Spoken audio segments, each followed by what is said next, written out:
Hello, Nori here. Welcome to another episode of Loveanddeepspace. Today we have a sensitive topic, a very serious topic, and a topic that I feel very strongly about. Now, this topic is related to the previous Raphael discourse about the erasure of Raphael's masculinity, as well as the male validation video, which ironically I made exactly a month ago. And somehow all of these are interconnected. And you'll understand when I tell you what I'm going to talk about. So, the topic for today is NC's erasure and the colonization of female spaces in fandom and gaming. Now, before I start with what the quiet colonization of female spaces in fandom and gaming is, I would like to talk about this very recent, and I believe, I'm not sure if it's recent, but it is a very harrowing trend of the erasure of the female protagonist and the dismissal of female fantasy, especially in Otome games. It seems to be a recent trend of sorts where at first, the idea of sidelining or erasing the female MC in a romance game seems like a trivial fandom debate. But let me tell you, it's much more than that. Now, there has been various tweets floating around on Twitter, and there's been a long discourse going on about, well, why can't we have a male MC option? Why can't we? And why can't the male love interests fall in love with each other instead? Because who cares about the female protagonist anyway? And at a first glance, you could consider these to be just headcanons of people, right? But it is a topic, it is a discussion that is being pursued aggressively. Now, I could just ignore it and say, well, headcanons, like people can have their opinions. And surely people can definitely have their opinions, as we all do. But here's the thing. When you peel back the surface, the implications run deeper. In these games, the MC isn't just a character. They are stand-in for the player being you and I, us. Often for women who rarely get to see themselves centered in interactive storytelling. Removing, mocking, or replacing that MC sends a very clear message. Your perspective is optional. Your fantasy is negotiable. Your presence is disposable. We don't need you. We don't need women to be centered in an Otome game or in a story that is actually built for women. Predominantly, of course, wanting to play or choosing to play if you're not a woman is completely your choice. But what are we saying? This is the message that's going to everyone. Like, hey, women are and can be replaced and are replaceable. We don't need a women protagonist. Why should we have one? When we can have a male protagonist, once again, we end up at the same point. And what we're seeing now is that message isn't coming from where you'd expect. It's not always from the mainstream. It's not coming from just the dismissive male gamers. And there are tons of them out there. But increasingly from within the fandom themselves. That's right, within our own fandom. Sometimes from women, sometimes from queer voices, sometimes wrapped in the language of inclusivity, yet carrying the same old undertones of erasure. Now, speaking of inclusivity absolutely matters, okay? There's no one saying anything against inclusivity. Everybody's welcome. Come one, come all. So once again, to reiterate my point, diverse perspective in gaming and media matter, and they're more than welcome. But what happens when those conversations are weaponized to displace women from their own spaces? That's not progress. That's colonization. Because let's be honest, when women ask for romance stories that center them, they're told that they're being exclusionary. Well, how dare you not have a place for men. How dare you not have a male MC option in an Otome game that's actually made for predominantly women? And what happens when they want the MC to remain female, to reflect their experiences, to share in the fantasy, the beauty, the joy of experiencing this unique world? They're labeled as gatekeepers. What happens when they defend spaces designed for them? They're met with hostility, with accusations of bigotry, or told to, well, get over it, why don't you? Meanwhile, in the same space, and I'm talking about, the gaming genre, male-dominated genres don't feel or don't face this pressure. Male fantasy power trips aren't expected to accommodate female perspectives. They're not. All these years and all these times, we have been in a smaller space. We as women have learned to comply with the mainstream gaming, trends, where most of it was objectified female characters that men had no second thoughts about playing. Obviously, why would they? But still, nobody complained. Even if we did complain, it wasn't taken seriously. Well, these characters are sexualized, these characters are objectified. We still played as the male characters or whatever version of female characters we were given. Nobody said anything about it because we were never taken seriously. We were never taken seriously in terms of our objections to the gross sexualization, nor were we ever given a major part in any game. Of course, now that there are more neutral games, like gender-neutral games like Genshin, Honkai Star Rail, and Wuthering Waves are there, we have an option to, play as a female. But still, even though we still have that option, it is mostly centered towards the male gaze, towards the male dominating, space. And we are sitting there complying with all of that. I have not seen a single person raise an objection about, why don't we have these or why don't we have this? And our voices have always been stifled. So none of us were ever taken seriously. Now, I made a video long ago about my gacha experience, especially with Wuthering Waves. I said that I could check out the story if I wanted, and I wanted to check out the story. The story was good, apparently, so I've heard. But I couldn't get past the blatant objectification of female characters. Like I've already mentioned, who was that? Cantarella. I didn't like how she was sexualized and objectified. But I understood that they were trying to focus on the male demographic, so they didn't care about what,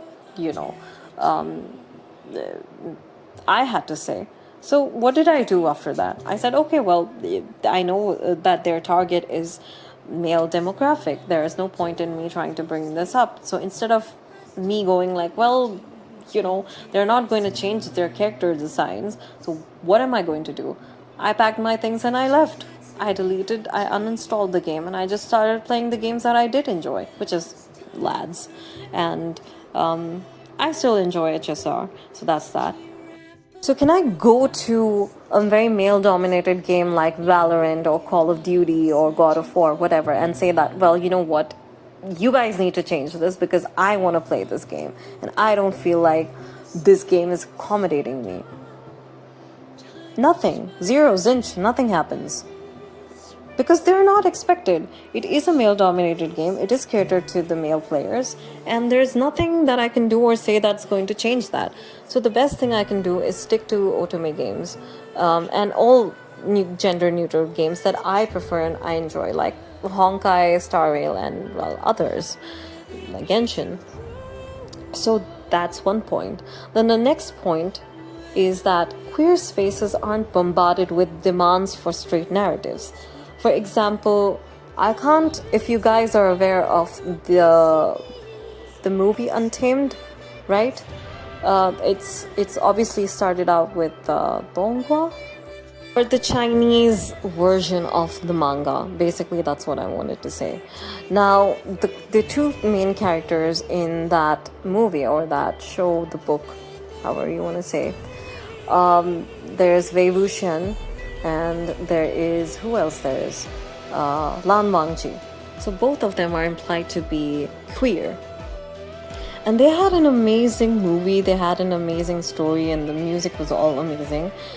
But I don't think anybody's ever gone into that fandom and said, well, you know what, I think it should be straight. I think we should have a female protagonist instead of, a male protagonist, a female love interest instead of a male love interest, because everybody just respects people and said that, well, this is the canon and we respect that. The same thing happened with one of my Twitter mutuals where they ardently support these two characters from Genshin. They are Zhongli and Child. So their favorite ship is Zhongli and Child. They are very passionate about it. And I like Zhongli and Gui Zhong as a ship. And we keep posting about it, in each other's timelines, and nobody ever gets triggered. Probably because it's a gender neutral game where it doesn't matter. You can support or you can headcanon or do whatever you want, and it's completely fine. It's not a BL game, it's not a GL game, and it's definitely not an Otome game. So, you can do whatever you want. But when we are talking about Otome games in particular, we are talking about a space where women get to express themselves fully, where the entire narrative is centered around them. So women's spaces, whether they are digital, narrative, or communal, are somehow considered as public property, open to redefinition to anyone's whim, under the false banner of inclusion. Inclusivity means creating space for everyone. It does not mean reshaping or erasing spaces that already exist to serve women. Now, what happens in fandom doesn't exist in a vacuum. The discomfort women face when their fictional spaces are reshaped mirrors a broader, very real-world issue. Women's spaces, whether professional, social, or recreational, are often seen as negotiable. Female voices in media are dismissed or overridden. Even the act of centering female desires, especially romantic or soft desire, is treated as inferior, silly, or inconvenient. And we see this everywhere. Romance novels mocked as lesser literature, games with female leads sidelined or expected to offer male player options, women-only spaces constantly questioned, infiltrated, or dismantled under the guise of fairness. And remember when it all ties down to the male validation video where, a man says what a woman has been saying and suddenly he's hailed a hero for saying the same things. Or saying something just as, simple. In other words, what starts as erasing a female MC in a game quietly reflects the ongoing erasure of women's agency and autonomy everywhere else. Now let's talk about gatekeeping and survival. Let's address the inevitable accusation. So when women defend their spaces, they're labeled as gatekeepers, as if they're policing access out of malice. But what rarely gets acknowledged is gatekeeping isn't always about exclusion. It's about survival sometimes. Because when every space women carve out gets mocked, gets diluted, gets reshaped to center anyone else but them, they're left with nowhere. No fantasy free from male entitlement, no storytelling free from being an afterthought, no romantic narratives where they are expected to move aside for someone else's preferences. With all due respect and humbly, I urge you to consider this. When men dominate power fantasy games, no one demands a female MC. When queer romance games thrive, no one demands straight self inserts. When male driven narratives saturate media, they're celebrated, normalized, protected even. But women, their desires are debatable, their spaces are optional, the romantic fantasies up for negotiation. And when they try to push back, they're suddenly the villains, accused of being exclusionary, small minded, or just simply unwilling to share. But I would like to be clear. Wanting to keep spaces designed for women, centered on women, is not hate. It is not selfish. It is not a threat to inclusivity. It is, quite frankly, the bare minimum form of self preservation. Now, we spoke in depth about the erasure of the female MC. Now, I would like to speak to you about the quiet colonization of female spaces. But before I get into that topic, I would like to pose a simple question. What do we mean by female spaces or female centric spaces? In fact, I recently posted a screenshot in the discussions tab under the community or something on my YouTube channel that somebody was saying, apart from throwing insults and slurs like feminazi and femcells and whatnot, they said there is no such thing as female spaces. Female spaces do not exist whatsoever.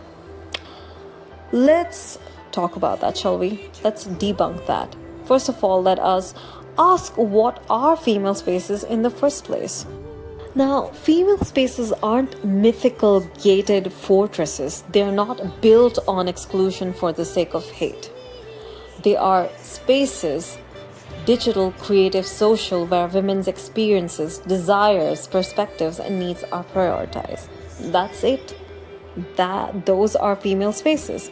That is what we mean when we say female spaces or female-centric spaces. And these spaces exist because for the overwhelming majority of history, every other space was designed to center men, whether consciously or not. Now, the example of female spaces here would be romance fiction, including books, games, or shows written for and by women.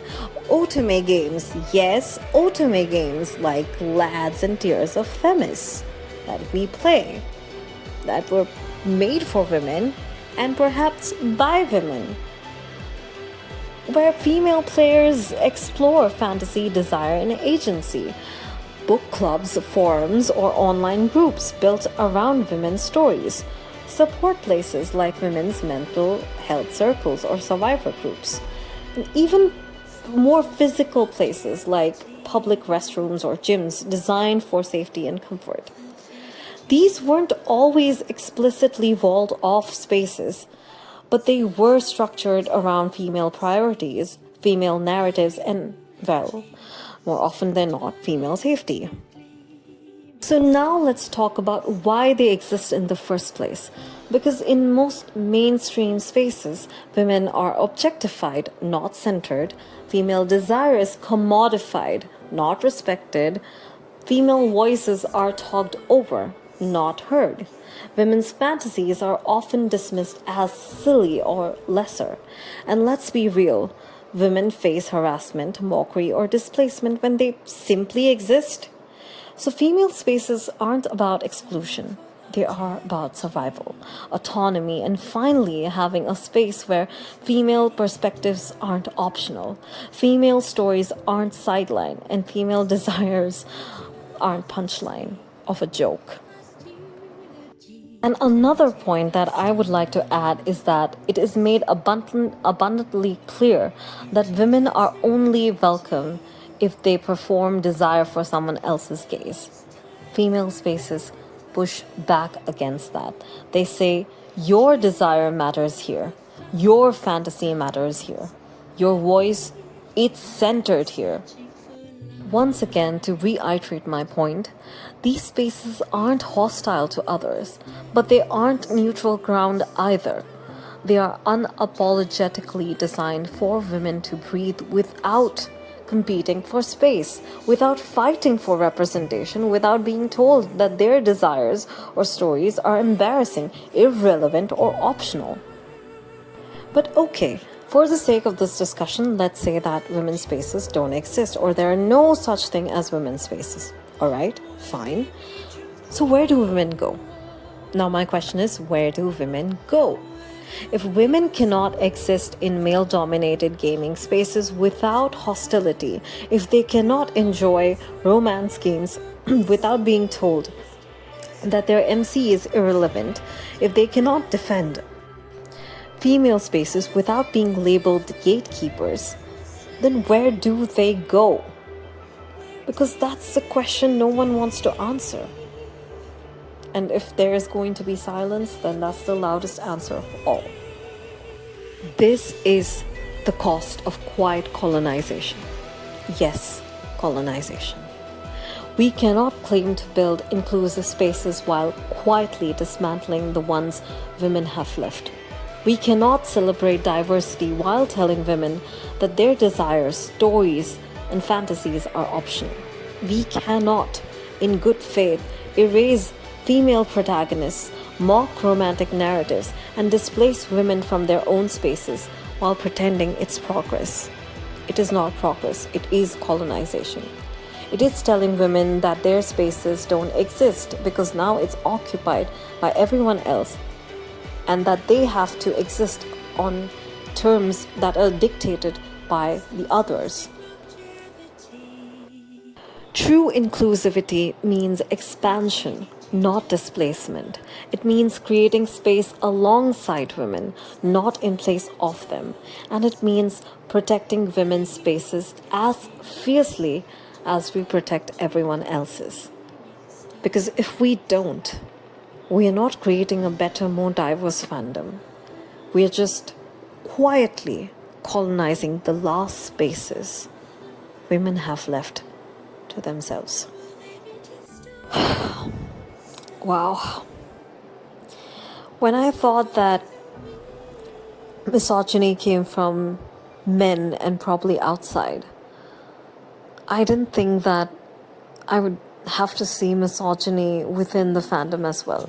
And when I say misogyny, I obviously do mean internalized misogyny to most part. It is unreal sometimes when I think about how one of the most marginalized, the most oppressed, if there's anyone who's probably the most oppressed group that I can think of, it's probably straight women. It sucks to be a straight woman in this day and age, but that's just my personal take. You can't exist within the fandom, you can't exist outside the fandom. You experience misogyny from men, you experience misogyny from women. What do you do in the end? What do you do in the end? Nothing. Perhaps we do nothing. Perhaps we disappear in our silence. Perhaps our space also disappears in silence. Because who else will accommodate men? Who else will accommodate others if it's not women? Sure. I'd like to see how it goes then. That is for us to see. Let us sit with this. Let us think about this. Where will women go if they don't have their own spaces? Where will women's voices be heard?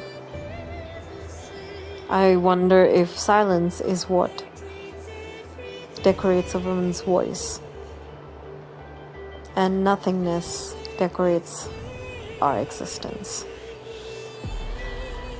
That is something that we'll all have to ponder upon. And I'll leave you to it. I think I've said my piece. Now, I haven't slept.